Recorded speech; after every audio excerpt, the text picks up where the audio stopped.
So I was just last discussing Ottoman government system and the situation with the Jewish and Christian courts. Okay, and and by the way, um, I also kind of need to address something. There's currently, and it's been for a while, it's very very contentious debate.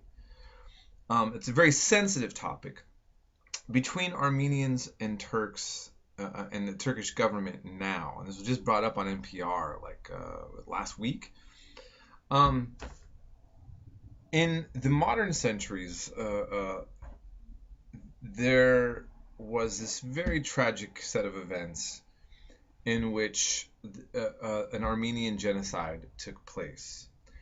For me to even use that term, then by default, kind of puts me on the outs with the Turkish position. Um, I think there's a strong case to be made for it. I think also that the Turks have a strong case to be made that it wasn't just this blind rage against the Ottomans, but it was at the time a fear of them being a fifth column with alliances with the Russians. I don't, I always want to try to explain things from both sides without totally throwing in my own opinion. And at the same time, I'm not the strongest educated.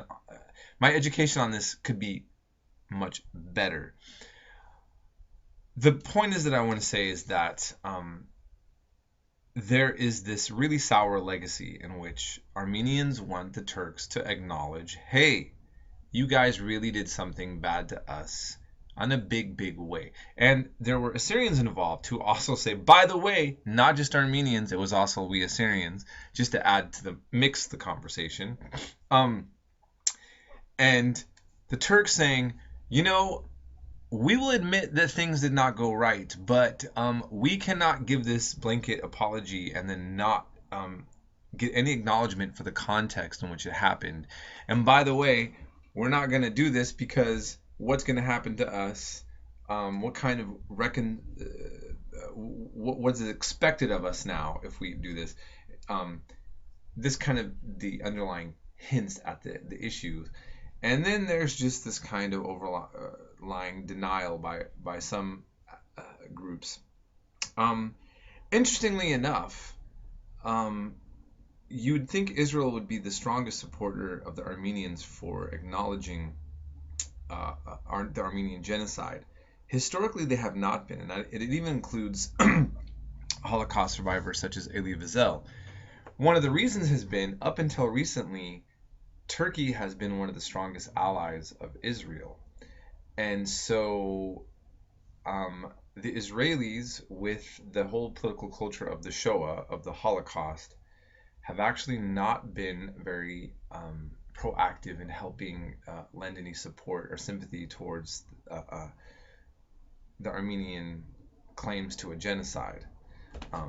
So modern times and things get complicated due to politics as always.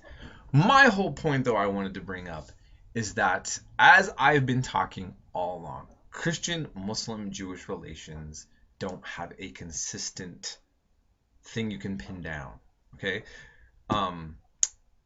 And so, for the most part, Jewish-Christian relations in the Ottoman Empire are better than what we see in the medieval Christian world. And I think that that's been really strongly documented. I don't think that's just me in my subjective opinion. And when I say better, where we can be empirical is simply that in the Ottoman Empire, if you were Shiite, and later we're going to get to that more, you'd probably have more difficulties than if you were a Christian or a Muslim, and especially if you were one of the Christians that were not a part of the Chalcedonian church, in other words, the Orthodox. If you were, for the Armenians, they were not in any kind of particular bad position. And again, at the same time, they were not equal. Okay, so I don't want to try to paint it as this like wonderful utopian time. And when I took my some of my upper division history classes at UC Santa Cruz, it was pointed out that neighborhoods were officially considered Jewish and Christian, but if you looked at the actual records, many affluent Jews and Christians didn't live as pinned down in their life, and often were found in, very mixed with the Muslim world.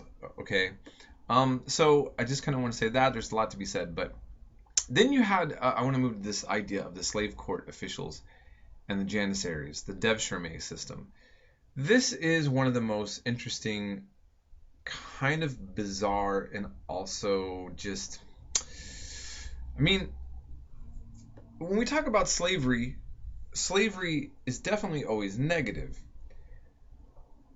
But the Turks had their own system, and this isn't based on Islam. It's a very unique Ottoman thing, but it wasn't only done by the Ottomans, this type of thing. But essentially, they go into the Balkans. They, you could say, steal Christian boys, the best Christian boys.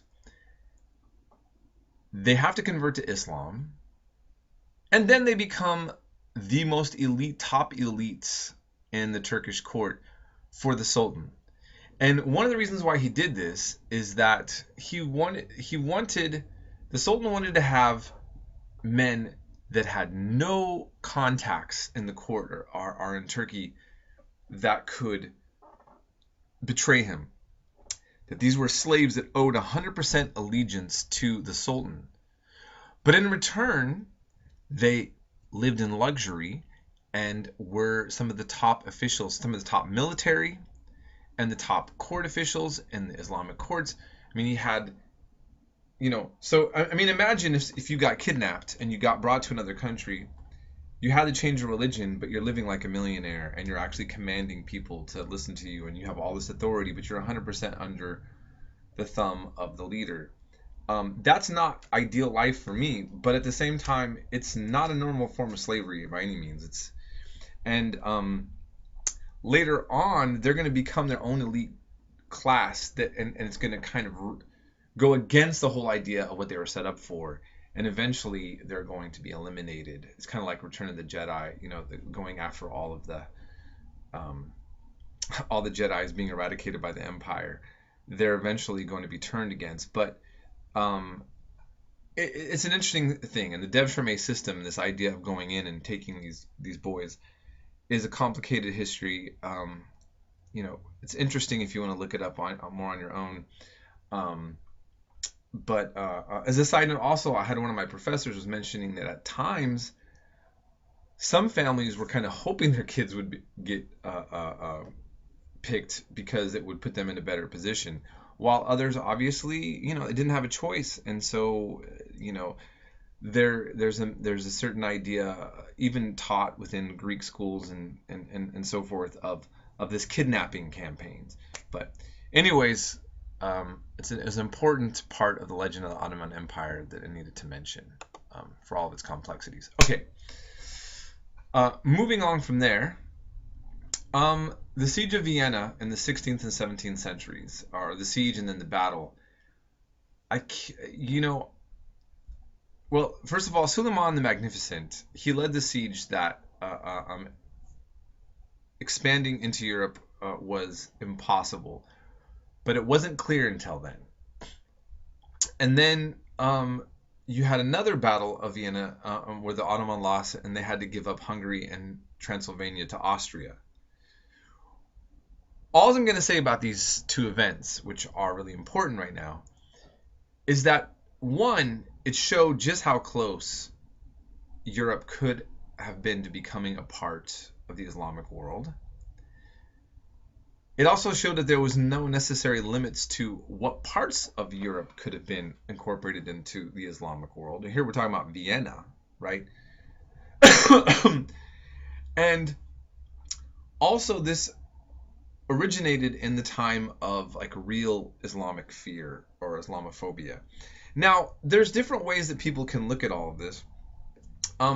For one, some people use these events to this day as a way to justify